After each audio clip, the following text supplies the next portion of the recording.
तो बेटा हम क्या पढ़ेंगे आज, करंट डिवीजन रूल। ठीक है, तो ये दो ब्रांचेस हैं, एक ब्रांच में रेजिस्टेंस R1 है और दूसरे ब्रांच में रेजिस्टेंस कितनी है बेटा, R2। तो इस बैटरी से कितनी करंट आ रही है, I। तो ये जब करंट I यहाँ पे आएगी तो ये डिवाइड हो जाएगी दो पार्ट्स में, I1 में और I2 में। तो अगर मुझे इस ब्रांच पर करंट निकालनी है तो हम कैसे निकालेंगे। ठीक, तो मैंने क्या बताया था कि पैरेलल में क्या सेम रहता है, वोल्टेज सेम रहती है।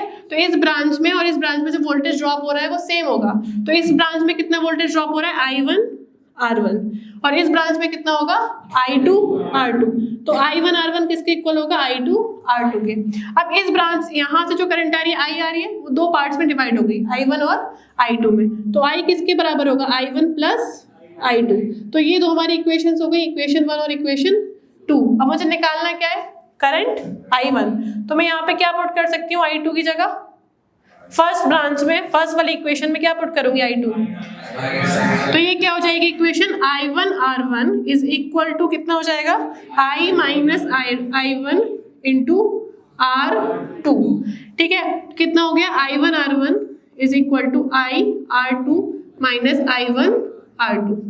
समझ में आया। इसको मैं इधर ले जाऊंगी तो कितना हो जाएगा, I1 R1 plus R2 is equal to I R2।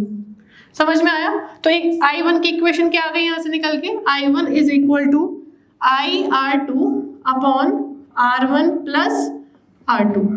तो इस फॉर्मूले से हम क्या निकाल सकते हैं, इस वाली ब्रांच की करंट। तो इस वाली ब्रांच की करंट निकालने के लिए हम क्या करेंगे, total current into resistance of opposite branch upon total resistance. दोनों रेजिस्टेंस को हम क्या कर देंगे यहाँ पे ऐड। तो अगर मुझे इस ब्रांच में करंट निकालनी है तो हम क्या करेंगे, I2 is equal to I R1 upon R1 plus R2। बात समझ में आई। अगर इस ब्रांच की निकालनी है तो इसका रेजिस्टेंस ऊपर लेंगे और अपॉन R1 प्लस R2। ये तो दो ब्रांच का केस हो गया। अगर मैंने नंबर ऑफ ब्रांचेस बढ़ा दी तो हम क्या कर सकते हैं इसमें, कोई बताएगा। अगर मैंने यहाँ पे 3 ब्रांचेस कर दी, ठीक है, तो हम क्या करेंगे, क्या बताया था, पैरेलल में क्या रहेगा, सेम वोल्टेज सेम रहेगा।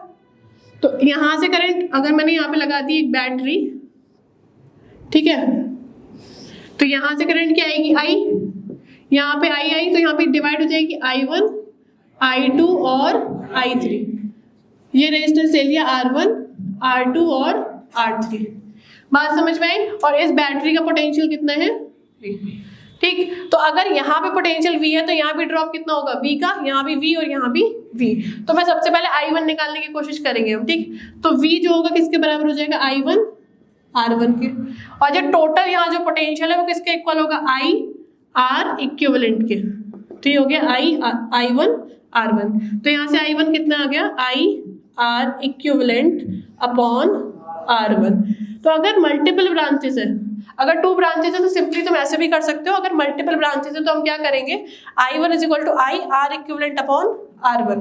तो यहाँ पे R इक्विवेलेंट कैसे निकालोगे, 3 ब्रांचेस है, तीनों किसमें है, पैरेलल में। तो R इक्विवेलेंट कैसा आएगा, 1 upon R equivalent is equal to 1 by R1 plus 1 by R2 plus 1 by R3।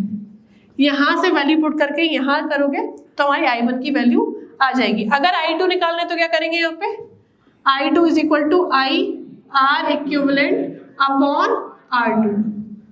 और I3 निकालना है तो क्या हो जाएगा, I R इक्विवेलेंट अपॉन।